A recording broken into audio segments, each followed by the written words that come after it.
Bienvenidos a Ceteris Paribus, el foro de economía de la Universidad de Pensilvania. Acá discutimos sobre el pasado, el presente y el futuro de la economía en español.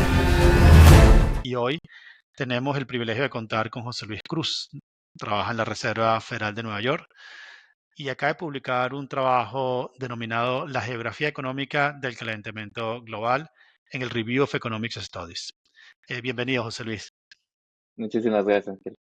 José Luis además estudió su PhD en Princeton, ciudad en la que he pasado yo mucho tiempo, así que es una grata coincidencia. El estudio del trabajo que acaban de publicar propone un modelo, ¿no?, de evaluación especialmente integrado de alta resolución. Ese es el nombre técnico que se le da. Básicamente ellos tratan de modelar los efectos del calentamiento global sobre el bienestar y sobre los resultados económicos, o en general sobre la economía, ¿no? Y plantea pues distintos escenarios bases, escenarios mejores, peores, pero sobre todo me parece muy relevante para la región, pues los perdedores y ganadores del calentamiento global, ¿no? Y hay ganadores y perdedores en alrededor del mundo, pero hablando de América Latina, pues Centroamérica, Brasil y en general los países ubicados en el trópico son países perdedores del calentamiento global y perdedores, bueno, ¿qué implicaría eso? Yo creo que es una interesante conversación que vamos a tener hoy. Por supuesto que hay ganadores también. ¿Dónde están esos ganadores? Y bueno, José Luis, directamente, ¿qué tiene novedoso tu modelo? Porque este modelo es nuevo en la literatura económica. Sí, totalmente. Si quieres te comento un poco de qué ha hecho la literatura microclimate para entender este fenómeno y luego nosotros qué aportamos a esta literatura. Esta literatura que comenzó a partir de Nordhaus en los 90 y que empezó a desarrollar estos modelos que llaman Integrated Assessment Models, cuyo objetivo es entender de forma conjunta cómo interactúan el componente económico y el componente climático, es decir, la actividad humana basada en combustibles fósiles genera emisiones de CO2.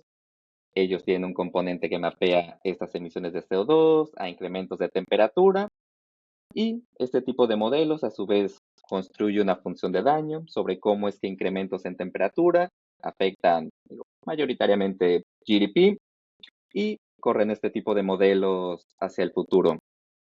Varias particularidades con respecto a este tipo de análisis. La mayoría de estos modelos más microclimate tienden a considerar el mundo como solo una región o consideran algunas regiones, digamos como unas 5, 10, 20, dependiendo del modelo en cuestión, pero tienden a considerar niveles de resolución muy grandes, considerando que el calentamiento global esperamos que va a tener efectos muy distintos dependiendo en la parte del mundo en que nos localicemos. Esa va a ser una principal diferencia que hagamos. Y otro tema con respecto a esta literatura es que ellos estiman de forma muy reducida el impacto que incrementos de nivel de temperatura va a tener sobre GDP y en ese sentido limitan un poco el nivel de adaptación que pueden tener hogares, empresas a este fenómeno. Entonces, la forma en la que nosotros contribuimos a esta literatura es, uno, claramente el cambio climático va a tener efectos muy diferenciados a través del mundo. Entonces, tratamos de considerar un nivel de resolución mucho más fina. Si estos modelos anteriores consideraban una, 5 o 10 regiones, nosotros vamos mucho más allá y consideramos al poco más de 17,000 regiones. Es decir, si pusieras una cuadrícula en el mundo y cada uno de estos cuadritos fuera de tamaño de 100 kilómetros por 100 kilómetros, ese sería el tamaño de nuestro nivel de análisis, mucho más fino que los análisis anteriores.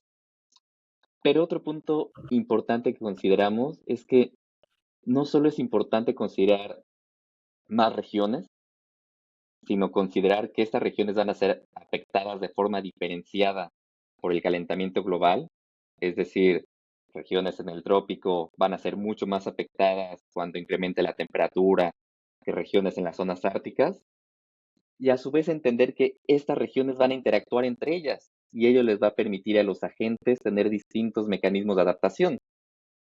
Por ejemplo, un claro ejemplo es migración. sea, vemos que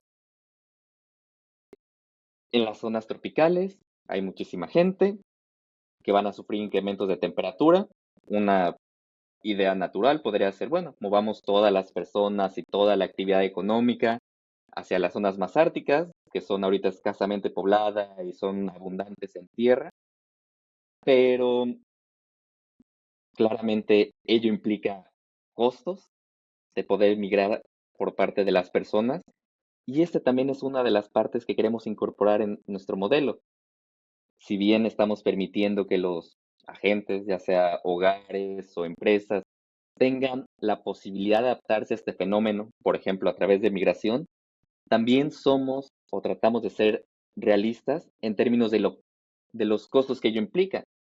Pueden moverse, pero migrar implica ciertos costos. Las empresas podrán importar bienes de las regiones que sean menos afectadas o beneficiadas por el calentamiento global, pero ello implica ciertas fricciones. O también podemos pensar en las innovaciones que se podrían dar en otras regiones del mundo, pero esta innovación se difunde de forma imperfecta a través de las regiones. Entonces tratamos de modelar no solamente una mayor cantidad de regiones a un nivel de resolución más fino, sino cómo es que estas regiones interactúan en términos de migración, comercio o innovación, considerando que estos mecanismos son costosos. Y quizá la parte en la que podemos utilizar este modelo es, podemos correr el modelo hacia adelante por varias décadas, siglos, nosotros lo hacemos en nuestro artículo, y ello nos permite entender cuál de estos mecanismos es el más relevante en definir qué regiones van a ser mayormente afectadas y también para entender qué tipo de políticas ambientales van a ser las más efectivas para mitigar el incremento de emisiones de CO2 y consecuentemente el aumento de temperatura. Vamos a ver, estamos suponiendo, no sé si lo supones, creo que hay un modelo básico, pero quiero asegurarme, estamos asegurando que no hay descarbonización, ¿no? Eh, porque el mundo está tratando, ¿no?, de descarbonizar y evitar el incremento de 2% de la temperatura para 2050, ¿no?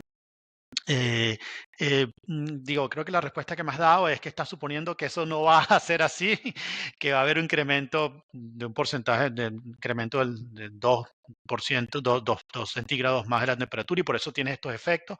O el modelo considera que es posible una descarbonización y que tal vez todo permanece igual o todo permanece como lo vimos ahora. ¿Es así?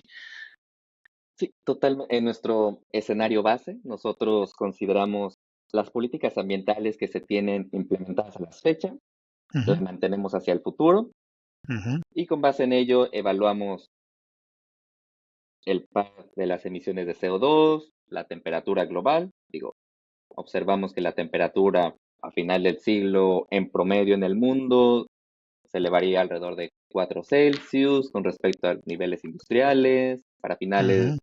del siguiente siglo en más de 7 Celsius.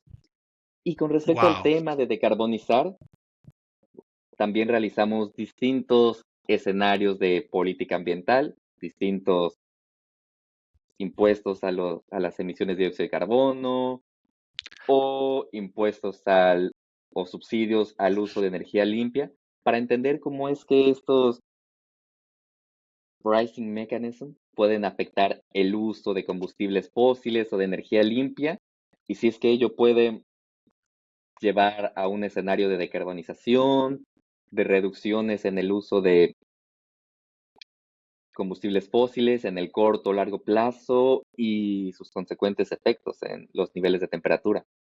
ya, entiendo. Entonces, el modelo además tiene, yo me acuerdo que mirábamos hasta 2000, hasta el 2400, 2200, ¿no? ¿Qué tan hacia adelante van ustedes? Porque en los economistas creo que el largo plazo no está muy definido. Sabemos que vamos a estar muertos en el largo plazo. Entonces, el modelo hasta dónde va, ¿no? Cuéntanos un poco hasta cuánto miran ustedes hacia adelante, hasta qué siglo, ¿no? Sí, sí, como bien comentas, Ángel, en nuestro modelo tenemos la posibilidad de simularlo hacia adelante por años, décadas, siglos. Quizá una parte importante es que nuestro modelo endógenamente considera crecimiento. Van a haber Ujú. innovaciones por parte de las empresas y ello va a generar crecimiento. Este crecimiento va a ser realizado o dependiendo, más bien, va a ser en función de las decisiones óptimas de los agentes. Y como bien mencionas, digo, el tema de climate change y en particular de global warming es un tema que se tiene que pensar de largo plazo. Entonces, en este modelo era indispensable poder incorporar este sentido de dinamismo en el modelo, que la economía creciera y que esto determinara a su vez los incrementos de temperatura y viceversa. Nosotros corremos el modelo por hasta 400 años y decidimos correr hasta ese año porque es cuando empezamos a ver que los niveles de temperatura tienden a converger hacia un steady state. Oh, wow. Todavía en los primeros 200 años observamos incrementos constantes en los niveles de temperatura. A partir de ahí, los niveles de temperatura comienzan a acercarse a un steady state. Digo, nuestra decisión de considerar distintos siglos tiene que ver con la naturaleza del fenómeno que estamos estudiando. Al ser un efecto de tan largo plazo, nuestro modelo tiene que responder a estas mismas inquietudes. Interesantísimo, y yo creo que eso es precisamente las cosas bueno, mirar a largo plazo, este es realmente mirar a largo plazo y digamos que es como en el modelo la temperatura se sigue incrementando hasta 7 centígrados Celsius, o sea que esto realmente estamos en una senda de ascensión, una senda tremenda de crecimiento de la temperatura y los efectos son tremendos. Entonces, ¿cuáles son esos efectos, no? Primero, hay efectos, antes de ir a los efectos por regiones, que creo que es lo más interesante del paper, que hay efecto del calentamiento global sobre la población mundial. Creo que precisamente con Jesús Fernández, seguramente que el tema demográfico entró por allí en su modelo y con todo lo que, la caída de la demografía, el invierno demográfico, que es precisamente como un invierno, ¿no? Es frío. ¿Y cómo interactúa ese frío demográfico, ¿no? Caída de las tasas de natalidad con el incremento de la temperatura, que son los dos grandes retos que está enfrentando el mundo actualmente, o al menos la economía mundial, y tú lo modelas. Entonces, ¿cómo interactúan y qué resultados tienes? Sí, totalmente. Como bien lo mencionas, en nuestro modelo tomamos inspiración del trabajo de Jesús Fernández.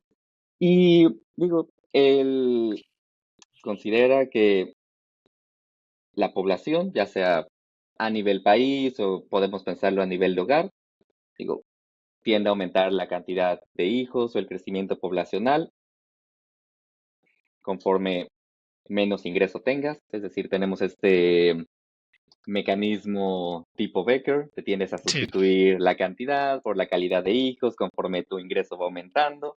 Entonces nosotros incorporamos un componente de natalidad en el sentido que en cada región el número de descendientes que vas a tener va a depender del ingreso que tienes para capturar este mecanismo a la Becker, digo, documentado por Jesús y otros economistas, pero Ujú. también existe una rama de la literatura que ha analizado los efectos que tienen incrementos de temperatura en términos de la mortalidad. Es decir, que en temperaturas extremas tendemos a observar, y con extremas me refiero o muy cálidas o muy frías, tiende a existir un aumento en la mortalidad y en niveles medianos de temperatura, digamos alrededor de 20 Celsius, los niveles de mortalidad son menores. Entonces nosotros incorporamos estas dos ideas en nuestro modelo, que el crecimiento poblacional depende del ingreso económico de cada región y de los niveles de temperatura para evaluar cómo es que crece la población a través del tiempo. Observamos, digo, la población aumenta hasta alrededor de 11 billones al finalizar este siglo y a partir de ahí decae para converger a un steady state, pero también estamos interesados en entender cómo es que este nivel de población va a ser afectado por la presencia o la ausencia de calentamiento global. Entonces, en escenarios contrafactuales en los que consideramos el efecto del calentamiento global sobre el nivel de población global, digo, vemos que los efectos de calentamiento global tienden a disminuir en una pequeña medida el nivel total de población. Por ejemplo, al finalizar 200 años, consideramos alrededor de 30 millones de habitantes menos, lo cual es relativamente poco, pero quizá en esta parte hay que destacar que hay dos mecanismos que explican este efecto pequeño. Conforme las temperaturas van aumentando, las regiones frías se van acercando a estas temperaturas moderadas que hacen más fácil la fertilidad y en esas regiones se espera tener un incremento en la natalidad, pero otras regiones se van volviendo más cálidas y va disminuyendo el número de descendientes que tendrán. Mm, Entonces, estos dos efectos que por un lado algunas regiones están aumentando la tasa de natalidad y otras la están disminuyendo, en el agregado tiende a ser medianamente parecido y el efecto neto es negativo en términos de la población global, pero relativamente pequeño. Digo, esto es a nivel agregado del nivel de población mundial, pero también tenemos predicciones en términos de la distribución de población a través del espacio. Entonces tendríamos un caso en el cual los que viven en Alaska o viven en Siberia van a tener más hijos porque podría ser más benévolo el clima allí, y los que están viviendo en zonas tropicales, especialmente muy densas, ¿no? En como África, van a tener menos hijos, que es un poco a lo contrario que vemos hoy, tal vez no por las mismas razones, pero sí, que es un poco intuitivo contra nuestra intuición actual, ¿no? De cómo son las tasas de natalidad actualmente, ¿no? Y Sí, entonces, ajá, perdona. no, totalmente. Solo te iba a decir que sí. O sea, quizá lo que tienes en mente es en estas regiones que están en el trópico, que quizás son relativamente pobres en términos de ingreso y se tiende a observar altas tasas de natalidad. Digo, ese componente también nosotros lo incorporamos. Quizá nuestro mayor énfasis es considerar el efecto marginal de cambio climático para analizar la diferencia en términos de estas tasas de crecimiento. Podemos hacer distintos ejercicios, pero nuestro principal foco es evaluar como el efecto de cambio climático sobre estas tasas de crecimiento, pero tratamos de ser cuantitativamente lo más cercanos a la realidad, en el sentido de que macheamos las tasas de natalidad a través de distintas regiones para poder tener un componente de fertilidad que pueda racionalizar los datos que nosotros observamos en términos de natalidad y mortalidad.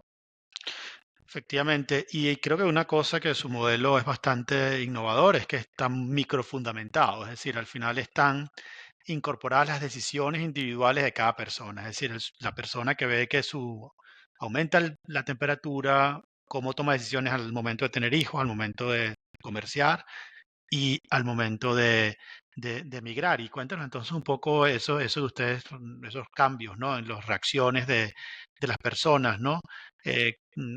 Y cómo se desarrollan centros alternativos de actividad económica a raíz de el cambio de la temperatura, el calentamiento global. Sí, totalmente. Digo, anteriormente la literatura solamente analizaba o de forma reducida, digamos, el efecto de incrementos de temperatura en términos de GDP. Y en ese sentido era un poco silencioso en términos de cuáles eran los mecanismos, consideraban esta relación como fija, independientemente de la presencia de políticas ambientales. Nosotros tratamos de cambiar un poco esa perspectiva y nuestro primer punto es entender cómo es que los incrementos en temperatura van a afectar, digamos, los componentes fundamentales de la economía y por ello me refiero a las productividades y las amenidades, es decir, las productividades con las cuales las empresas transforman insumos en producto y las amenidades que es todo aquello que las personas valoramos en el lugar donde vivimos, que no sea necesariamente consumo, es decir, atributos naturales es claramente un componente de ello. Entonces, nuestro primer punto es entender cómo es que incrementos de temperatura a nivel local van a afectar estos componentes de productividades y amenidades, teniendo en consideración la gran diferencia en términos espaciales.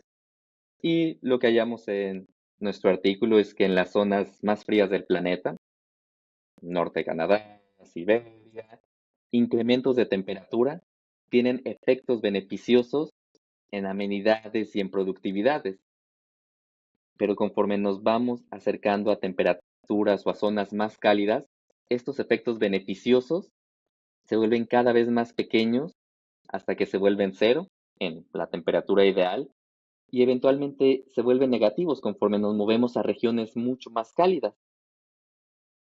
Los agentes van a percibir estos cambios en amenidades o productividades y a su vez van a poder reaccionar ante estos cambios. Los agentes hogares van a reaccionar en términos de la posibilidad de migrar a otros lugares, pagando un cierto costo. Las empresas pueden reaccionar en términos de exportar o importar bienes a otras regiones o invertir en centros de desarrollo económico que puedan estar localizados más al norte. En ese sentido es que nosotros microfundamentamos las decisiones. Primero entendemos los incrementos de temperatura sobre estas amenidades y productividades que puedan ser diferenciados a través de regiones y luego les permitimos a los agentes que ellos tomen sus decisiones óptimas y simulamos el modelo por muchos años el futuro. Entonces allí creo que una de las cosas que más me gustaba de esto, de este modelo, y que yo creo que son implicaciones muy importantes para la región, es que esto va a tener, el calentamiento global va a tener efectos sobre la migración. Es decir, las personas van a irse del trópico básicamente, y especialmente del trópico más poblado. Tú hablabas de países como Brasil, India, sobre todo el sur de China. No hablas de los países andinos, yo supongo que por la altura puede ayudar, pero Centroamérica, digamos, seguramente consideraste la altura y bueno, Bogotá no va a estar tan mal. Pero bueno, háblanos de eso, ¿no? O sea, ¿esto qué va a pasar entonces? Ya tenemos una gran migración hacia los países más industriales, ¿no? Que casualmente hoy en día son países que tienen mejor temperaturas más frías y por tanto la temperatura va a ser un poco mejor en Michigan, ¿no? O Canadá. Entonces, pero los migrantes que ya están yéndose a Canadá o tratan de irse a Canadá, especialmente los latinos, ¿no? O a Estados Unidos, ¿no? ¿Qué va a pasar allí, ¿no? O sea, ¿qué te arroja el modelo con los migrantes y quiénes son los países que efectivamente más pierden, ¿no? Cuéntanos un poco sobre esto. Sí, totalmente. Digo, en nuestro modelo observamos, digo, de forma general, un desplazamiento de las personas que residen en las zonas tropicales, es decir, en las zonas más cálidas, hacia las zonas más al norte. Digo, encontramos cambios pronunciados en términos de el número de personas que va a vivir en distintas zonas. Por ejemplo, en las zonas más al norte, algunas regiones podrán aumentar su población en alrededor del 80%. En zonas cercanas al trópico podrán experimentar caídas poblacionales de 30%. Digo, quizá algo para tomar en cuenta es que las zonas que están más al norte, que son las que van a experimentar beneficios como consecuencia del calentamiento global, actualmente son escasamente pobladas, son, digamos, desiertos económicos. Entonces, aun cuando pueda haber un cambio relativo enorme de 80%, en términos absolutos, es mucho más moderado este movimiento. Pero aún así, en efectos agregados, tenemos que observar que dentro de un par de siglos, calculamos que alrededor de un 4% de la población residirá en un lugar distinto al que se encontraba o al que se encontraría ante la ausencia de calentamiento global. Es decir, unas 500 millones de personas que residirían en un lugar distinto por este fenómeno. Y quizá nosotros también tratamos de analizar cómo es que estas decisiones de migración serían distintas si aumentaran los costos para moverse. Digo, es algo que hemos observado en el mundo recientemente ante el flujo de personas hacia un lugar de destino. Muchas veces estos lugares de destino deciden aumentar las barreras o hacer más costoso entrar a estas regiones. Entonces decidimos analizar escenarios en los cuales es más costoso moverse y encontramos efectos bastante interesantes y sobre todo distintos dependiendo la región que analicemos. Por ejemplo, al hacer más costoso moverse, digo, las regiones que están en el norte son las que se ven afectadas por este fenómeno. Digo, cuando aumentamos los costos de migración, menos gente viviría ahí, Ello reduce el tamaño de mercado, las innovaciones en esos lugares y la tasa de crecimiento en este tipo de lugares. Encontramos, por el contrario, que con mayores costos de migración, digo, Latinoamérica o Oceanía podrían verse beneficiados en el sentido de que estas zonas no son tan densamente pobladas y ello podría evitar una, no digamos éxodo, pero una gran redistribución de personas que tendría efectos perniciosos en términos de crecimiento a largo plazo sobre estas regiones. Pero también encontramos efectos interesantes, por ejemplo, en África Central, India, China, que son lugares actualmente súper densamente poblados y que esperaríamos que tuvieran mayores pérdidas en bienestar si es que hubieran mayores costos migratorios. Claro, Ello porque al atrapar a las personas a vivir en este tipo de regiones, al ser tan densamente pobladas, estarían congestionando el uso de factores productivos, el disfrute de ciertas amenidades, y ello tendría ciertos efectos perniciosos en este tipo de regiones. Entonces, quizá lo que quiero detallar con este argumento es que los efectos de migración o los efectos de aumentar los costos migratorios van a ser diferenciados entre distintas regiones y particularmente debido a un sutil balance entre las fuerzas que promueven una aglomeración de personas, que al tener más personas en una región generas más innovación y más producción a largo plazo, pero también puedes congestionar ciertas zonas que ya son actualmente muy pobladas, pueden congestionar el uso de ciertos factores productivos, congestionar el disfrute de amenidades.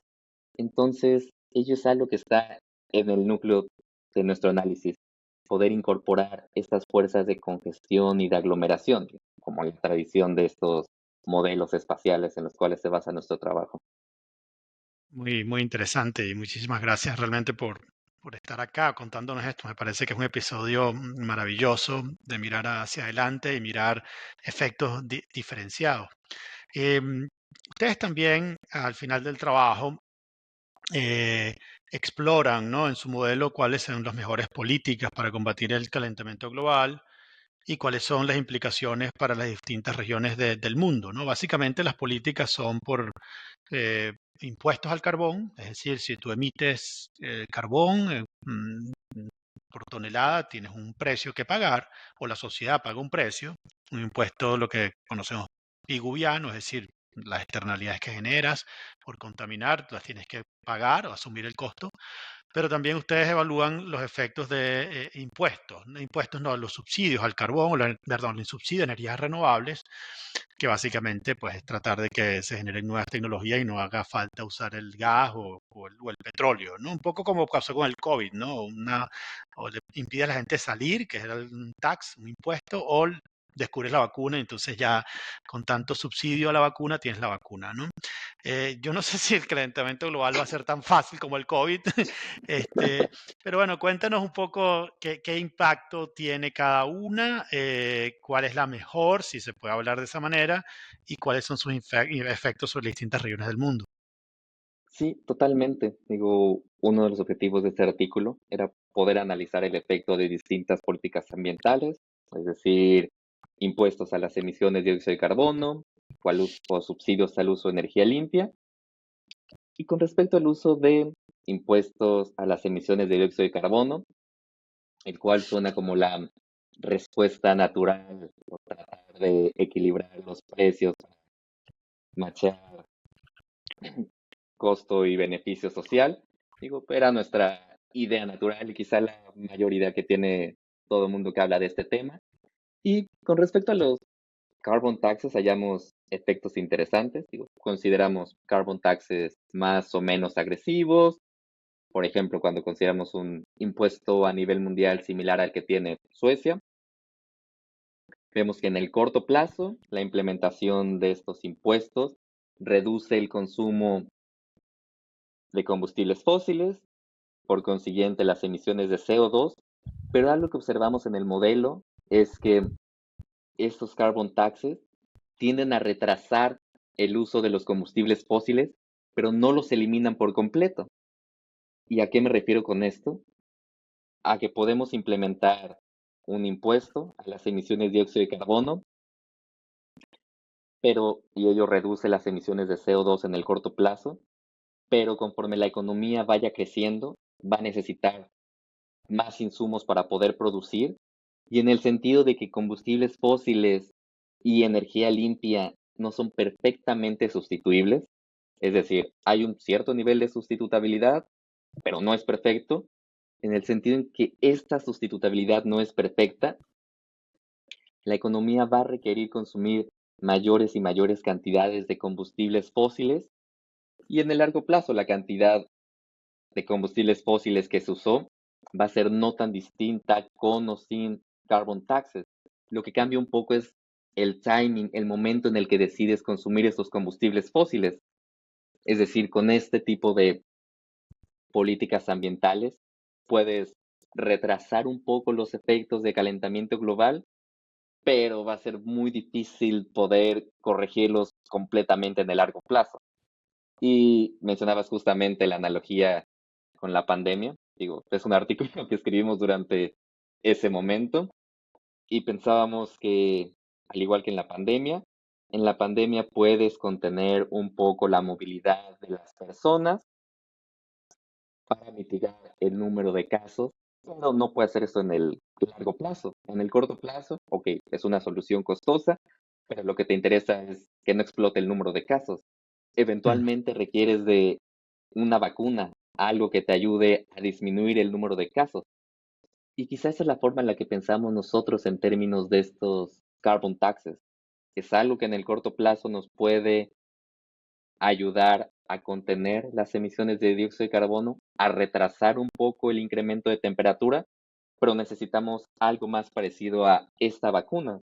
Digo, algunos ejemplos pueden ser estas tecnologías de carbon capture, en el cual Ujú. al utilizar combustibles fósiles, en lugar de emitir CO2 hacia la atmósfera, la atrapas dentro de la Tierra, o por ejemplo tecnologías que permitan una mayor sustitutabilidad entre combustibles fósiles y energías limpias. Mencionaba que estas no son perfectamente sustituibles, particularmente porque la energía limpia tiende a ser intermitente. Es difícil utilizar la energía limpia todo el tiempo. Una forma de hacer más sustituibles energía limpia y combustibles fósiles es si fuera gratis almacenar energía limpia. El desarrollo de baterías puede ser una gran avenida para generar una mayor sustitutabilidad entre los tipos de energía.